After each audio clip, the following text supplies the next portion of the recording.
demonstrate some of the factors that affect the rate of reactions. That is, how fast a reaction proceeds.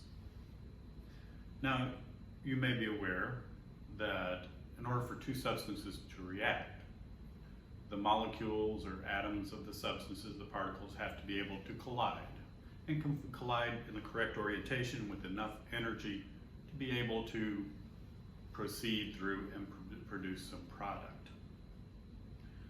So we'll be looking at that as we go through this. In order to investigate this, we're going to look at the reaction between iron and oxygen, between two elements, the metal iron and oxygen gas. You may know that air is about 18% oxygen. So you may also be aware from your life's experience that oxygen does indeed react with iron to make iron oxide or rust. If we leave a piece of iron or something made of iron out in the weather long enough, it will get rusty. It will form an iron oxide on the outside. So what I have here is some tweezers made out of steel. Now, steel is mostly iron. For our purposes, we're going to consider this to be a piece of iron. And it is, as we speak, reacting with air in the atmosphere. I can see it's got some little rust spots on it here, but not very quickly. These are pretty old and just got a little bit of rust on them, so very slowly. So let's investigate what we could do to maybe speed up that reaction. Well, one thing I could do is increase the temperature. That would make the molecules of air and of the atoms of iron move faster, so that when they collide, they may react more quickly. Let's give it a try.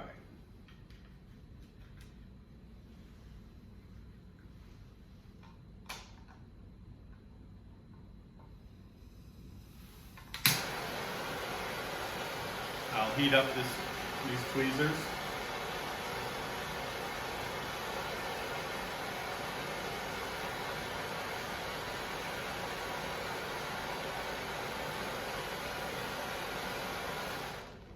And to tell the truth, I don't see any reaction happening. So if this did have an effect on the rate of the reaction, which it probably is, but it's just not fast enough for us to observe in demo time, in the time that we're here together. So I'm going to see if I can use some other things to speed up a reaction. So I have here some steel wool. Steel wool is what people used to scrub pots and pans with back when people used to scrub pots and pans. It's basically little threads of steel, so to speak, steel drawn out into little tiny threads, and I've got it all rolled together into a ball here. So it's like wool. What I've done is increased the surface area. So now we could expect that, see, the problem with these tweezers, again, in order for two substances to react, their particles have to collide. Well, air is about 20%, 18% oxygen, so there's the oxygen molecules colliding with the tweezers, but there's a lot of iron atoms in these tweezers, and most of them are on the inside. The oxygen can only react with the ones on the surface, which is not very much. So if I increase the surface area, like with this steel wool, it should be able, I'll have more oxygen molecules colliding with the iron atoms, and maybe we can speed up the rate. Let's see if that happens. More iron atoms are available to react.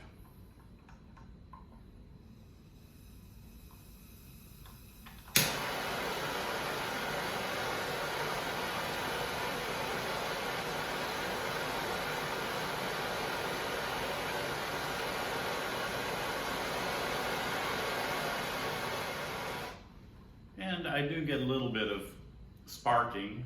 It smolders a bit, but it's not, so it worked. We sped up the reaction, but still not really fast.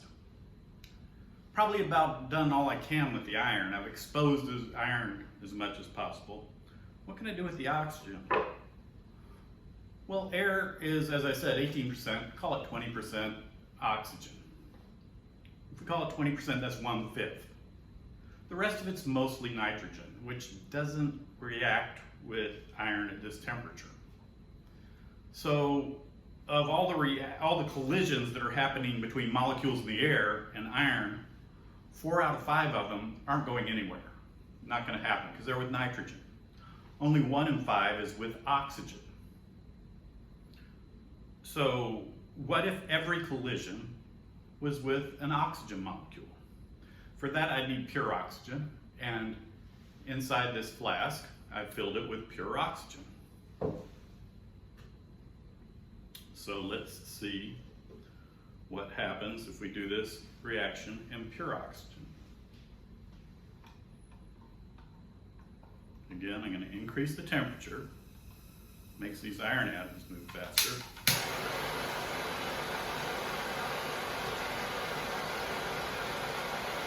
And I'm going to put it in oxygen. Wow. Well, that certainly happened.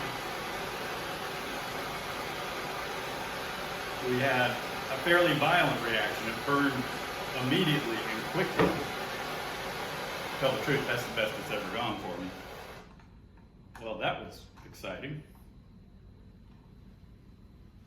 So we can see there are several things you can do to increase the rate of reaction, and they all work because, all of the ones I've showed you, work because they increase how often the reactant molecules hit each other, collide with each other, and how energetically they collide with each other.